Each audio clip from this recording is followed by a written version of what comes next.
అందరికీ హాయ్ అండి. ఈరోజు నా రెసిపీ వచ్చేసి మేతి చెమాన్ ఎలా చేయాలో చూద్దామండి. ఇక్కడ నేను ఒక 25 గ్రాముల వరకు కాజు తీసుకున్నానండి.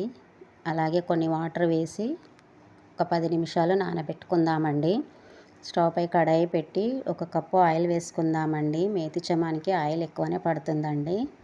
ఒక టీ స్పూన్ జీలకర్ర సోంపు వేయించేసుకుందామండి. ఒక పెద్ద సైజు ఉల్లిపాయ ముక్కలు కూడా వేసుకొని వేయించేసుకుందాము. మంచి రంగు వచ్చే వరకు వేయించుకుందామండి. అలాగే 2 పెద్ద సైజు టమాటో ముక్కలు కూడా వేసుకుందామండి. కొంచెం ఆయిల్ పైకి వచ్చేంత వరకు వేయించుకోవాలండి. ఇప్పుడు మనం కట్ చేసుకున్న మెంతి ఆకు కూడా వేయించేసి పచ్చివాసన పోయే వరకు వేయించుకోవాలండి. ఇక్కడ 1/2 టీ స్పూన్ పసుపు వేసుకోవాలి. అలాగే రుచికి సరిపడా కారం ఉప్పు వేసుకోవాలి. 1/2 టీ స్పూన్ జీలకర్ర పొడి ధనియా పొడి వేసుకోవాలి.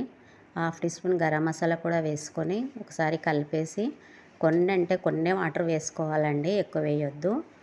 మసాలా బాగా ఫ్రై చేసుకోవాలండి. ఇప్పుడు మనము పేస్ట్ చేసుకున్నాం కదండి, కాజు పేస్ట్ని కూడా వేసేసుకుందాము. ఒకసారి కలిపేసుకుందామండి. మంట మీడియం ఫ్లేమ్లో పెట్టుకోవాలండి, లేకపోతే అడుగంటుతుంది. ఇప్పుడు వాటర్ వేసుకొని గ్రేవీ దగ్గరకు వచ్చేంత వరకు ఉడికించుకుందామండి. ఒక 10 నిమిషాలైనా టైం పడుతుంది మనకు. మళ్ళీ మూత తీసి చూద్దామండి. గ్రేవీ దగ్గరకు వచ్చేసిందండి. ఇప్పుడు పన్నీరు ముక్కలు కూడా వేసేసుకుందాము. ఒకసారి కలిపేసి పైనుంచి కొంచెం పన్నీరు తురుముకుందామండి, బాగుంటుంది. ఇప్పుడు నేను ఇక్కడ పాలమీగడ వేసుకుంటున్నానండి.